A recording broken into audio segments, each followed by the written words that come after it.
पाएंगे। अगर वो नहीं आ पाएंगे, इसके पीछे कारण क्या, उसे दोषी माना जाता है, क्योंकि कोर्ट का साफ तौर पर आदेश है कि किसी भी स्तर पर यहाँ पर उपस्थित होना चाहिए। वहीं अगर मुख्तार अंसारी के पक्ष की बात करें तो मुख्तार अंसारी के जो अधिवक्ता है उनका ये कहना है कि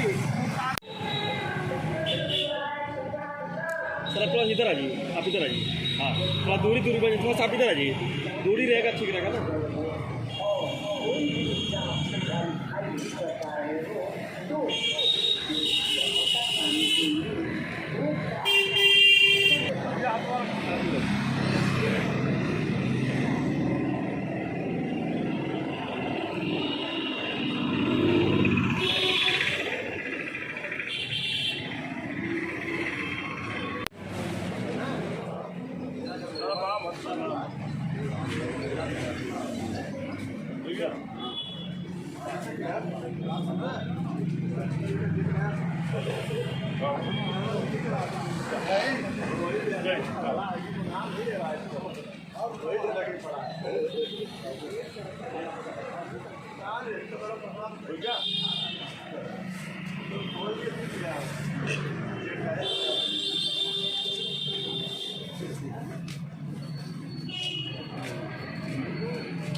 दोनों लोगों की पेशी नहीं होनी थी। केवल मुख्तार अंसारी चूँकि इस मामले के वादी और इंजर्ड गवाह हैं, प्रत्यक्षदर्शी साक्षी हैं, इसलिए उनको व्यक्तिगत रूप से उपस्थित होने के लिए कहा गया था।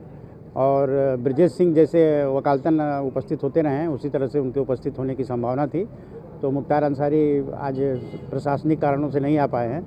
तो माननीय न्यायालय द्वारा नेक्स्ट डेट जो है 10 जनवरी नियत की गई है। उस दिन मुख्तार अंसारी को सर, कोर्ट ने जो है सख्त निर्देश दिया था कि फिजिकली पेश होंगे, लेकिन क्या कारण लगता है क्यों होंगे? उसमें सख्त निर्देश जैसा कुछ नहीं था। निर्देश था, माननीय न्यायालय का निर्देश था, तो वो निर्देश अपने आप में सख्त होता है। माननीय न्यायालय का निर्देश है तो इसलिए उनको आना था और आने की भी पूरी संभावना थी, लेकिन प्रशासनिक कारणों से नहीं आ पाए। तो अगली डेट पर आएंगे। ऐसा सर, एक चश्मदीद की और गवाही हुई है, कौन थे, क्या हुआ सर?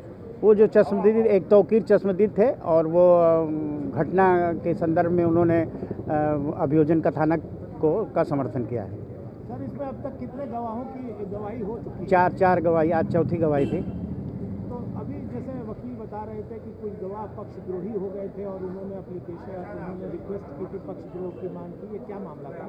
नहीं, कोई गवाह पक्षद्रोही नहीं हुआ था। जो अभियोजन के जितनी कहानी थी, उस कहानी को समर्थन किया, तो पक्षद्रोही होने का कोई उसको, पक्षद्रोही तो तब कहा जाता है जब पूरी कथानक को आदमी उसके विरोध में साक्ष्य देता है। उन्होंने पूरी कहानी को जो है एज इट इज कहा है, इसलिए पक्षद्रोही जैसा कुछ नहीं।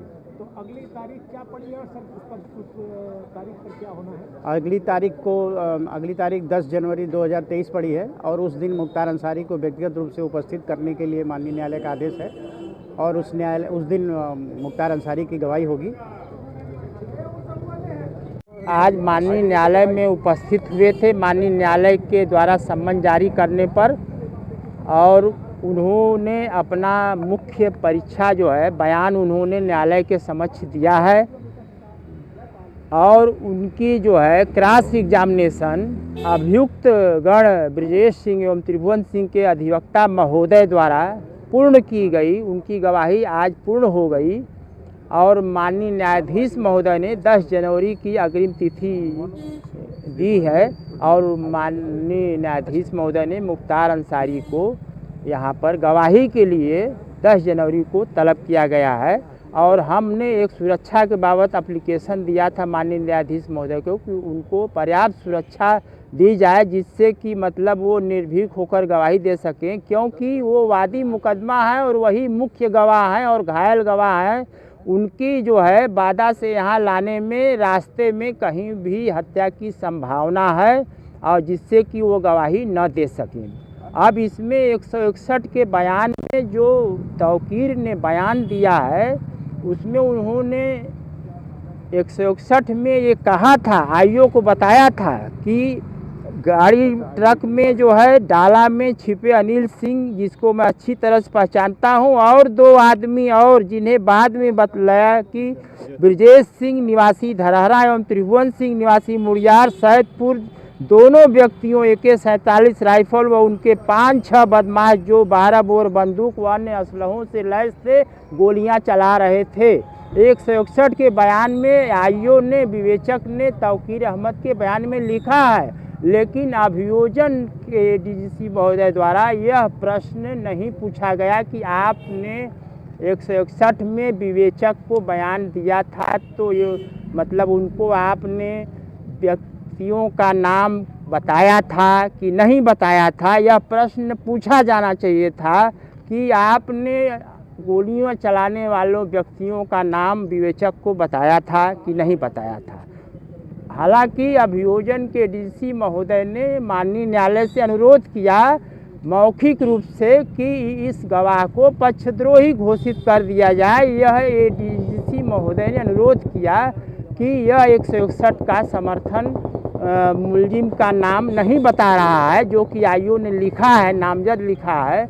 तो माननीय न्यायालय महोदय ने कहा कि नहीं, घटना का ये पूरा समर्थन कर रहा है कि वहाँ पर जो है ये लोग लोग गोलियां चला रहे थे, 150-200 राउंड गोलियां चली, लोग गोलियां चला रहे थे, 150-200 राउंड गोलियां चली। यह बात उन्होंने मुख्य बयान में कहा है। ऐसे में आज दोनों लोग जो पेशी नहीं हुई, इस पर क्या कोर्ट ने कुछ ऐतराज जताया या कुछ कहा?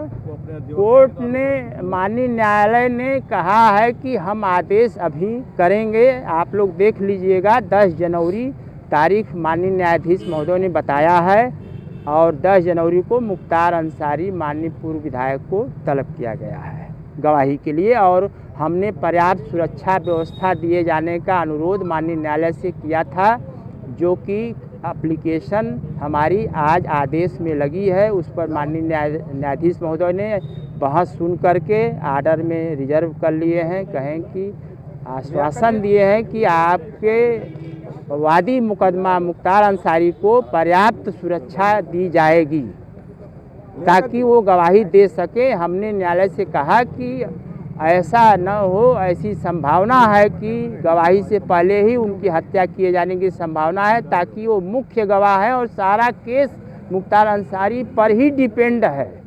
वो गवाही उनका होना इस केस में बहुत ही अनिवार्य है। लियाकत जी, आज मुख्तार अंसारी क्यों नहीं पेश हो पाए, क्या कारण आप लोगों ने? देखिए, अब तो वो हम जेल से जो रिपोर्ट आई है हम तो नहीं देख पाए हैं, लेकिन अब माननीय न्यायालय के समक्ष जो रिपोर्ट आई है वो रिपोर्ट माननीय न्यायालय के पास गोपनीय रखी है कि क्या रिपोर्ट लिख कर आई है। अब वो या तो स्वास्थ्य कारण से या सुरक्षा कारण से लिख कर आया होगा वहाँ से, जेल से, कि नहीं पेश किया जा सकता है।